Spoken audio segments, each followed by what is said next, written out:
ট্যুরের জন্য south Sudan না, দিস ইজ মিশন সাইট। দুইটা সরকার মিলে দেশটা গঠিত এবং কি দুইটা আর্মি নিয়ে দেশটা গঠিত এবং কি ম্যাক্সিমাম সময় কনফ্লিক্ট লেগে থাকে ওই জায়গাটাতে। অনেক ভাইয়েরা হচ্ছে সাউথ সুদানে বাংলাদেশি আমার ইউটিউব চ্যানেল থেকে বলে যে সাউথ সুদানে জায়গার দাম অনেক সস্তা, অনেক জায়গা রাখতে চায় এবং বিজনেস করতে চায়। তাদেরকে আপনি কি বলবেন? ওই দেশের সবচেয়ে বড় সমস্যা পানি নাই।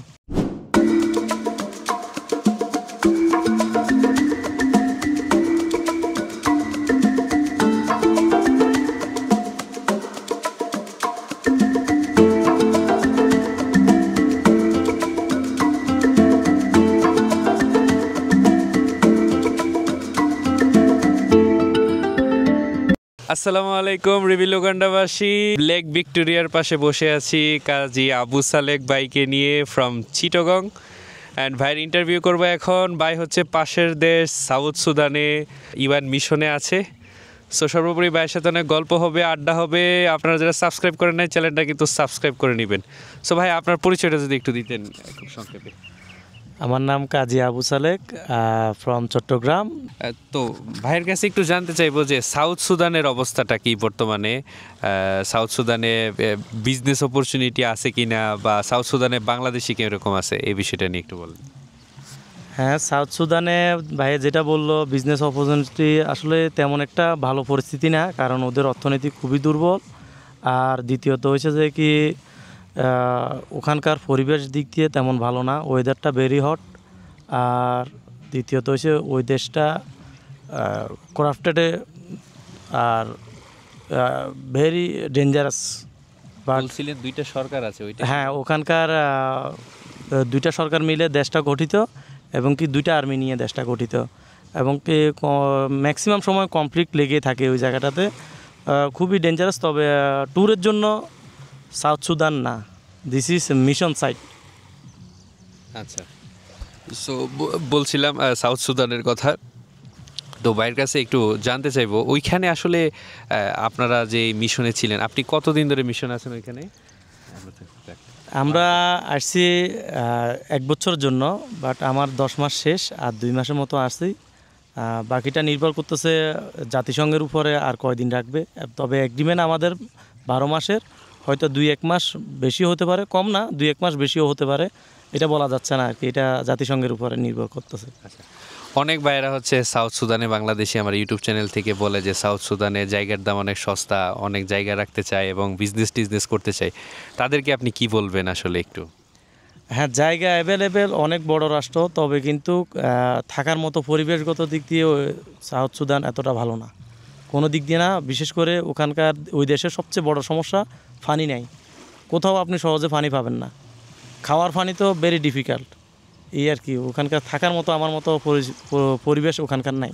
আচ্ছা, এই 10 মাস যে ছিলেন, 10 মাসে বাঙালি ভাইদেরকে ব্যবসা বাণিজ্য করতে দেখছেন কি ওইখানে এরকম কিছু?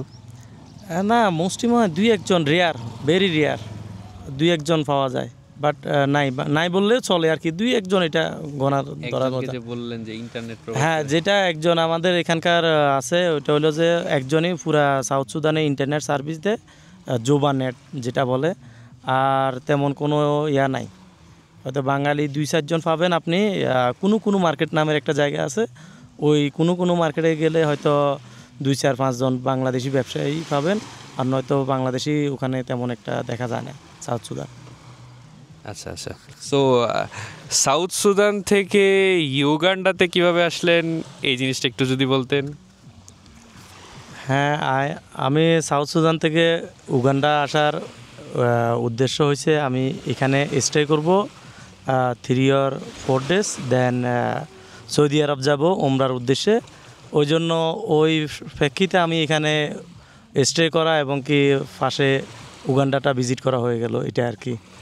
তারপরে ভাইয়ের কাছে আরেকটা জিনিস জানতে চাইবো, এই যে জুবা থেকে যে আপনারা এনতেবেতে আসলেন, বা এনতেবেতে যে ঘুরতে আসলেন, ওইখানে সময় কীরকম লাগছিল, বা কী দিয়ে আসছেন, বাই রোডে নাকি বিমান দিয়ে? হ্যাঁ, আমি বিমান দিয়ে আসছি, তবে বিমান দিয়ে আসলে 1 ঘন্টা 20 মিনিট লাগে, যেহেতু আমরা তো আসছি ইউএনের বিমানে, বাট সিভিল বিমান উগান্ডার বিমান আছে, 1 ঘন্টা 20 মিনিটের মতোই লাগে। আর বাই রোডে আসলে আপনার মেবি 11 থেকে 13 ঘন্টা লাগবে, বাই রোডেও এখানকার রাস্তা আছে, এটা আর কি। ভাইয়া হচ্ছে 3 দিন ধরে Bangla house is doing really nice.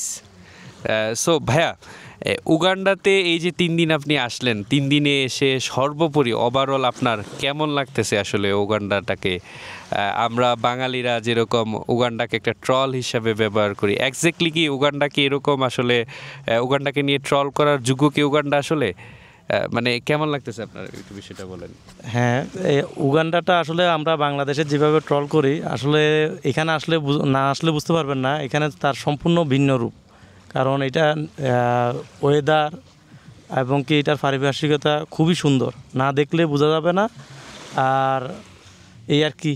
আর বাংলা হাউসের কথা যেটা বলতে চাচ্ছিল উনি, আসলে আশেপাশে অনেক হোটেল আছে, তবে তার মধ্যে বাংলা হাউসটা ভালো এই জন্য যে এখানকার ওনাদের ট্রান্সপোর্ট সিস্টেম আছে এবং কি খাবারটা বাংলাদেশি ফ্লেভার পুরোটাই, এবং কি আর থাকাটা খুবই মোটামুটি ভালো, বাংলাদেশি পাওয়া যায় সব কিছু। আর বাংলাদেশি ম্যান অনেকগুলো এখানে, মেবি আপনি সবসময় পাবেন বাংলাদেশি ম্যান, এই আর কি। আচ্ছা আচ্ছা। সো ধন্যবাদ। ভাইয়ের কাছ থেকে সাউথ সুদানের গল্প শুনতেছিলাম। ইন্টারভিউটাকে লং করব না, কারণ আমাদের পেটে খুব খিদা পাইছে। এখনই বাংলা হাউসে চলে যাব ব্রেকফাস্ট করার জন্য। সো নেক্সটে আপনারা সাউথ সুদান নিয়ে আর কি জানতে চান? আমার কাছে আসলে ইন্টারভিউটা লং করতে পারতেছি না, বিকজ আমার কাছে সাউথ সুদান নিয়ে তো বেশি প্রশ্ন আমার জানা নাই। তো আপনারা সাউথ সুদান নিয়ে কি বিষয়ে জানতে চান অবশ্যই কমেন্টে জানাবেন। এখানে বাংলা হাউসে অনেক সাউথ সুদান থেকে মিশনে, শান্তিরক্ষী মিশনে আসা অনেক ভাইয়েরা আছে, তো তাদের কাছ থেকে হয়তো বা ওই প্রশ্নগুলোর আনসার জেনে নিতে পারবো। এবং রিভিল উগান্ডা চ্যানেলটা সাবস্ক্রাইব করবেন এবং কি ভাইয়াকে কমেন্টে জানাবেন, এই আর কি। আসসালামু আলাইকুম। আসসালামু আলাইকুম সবাইকে। Good buy from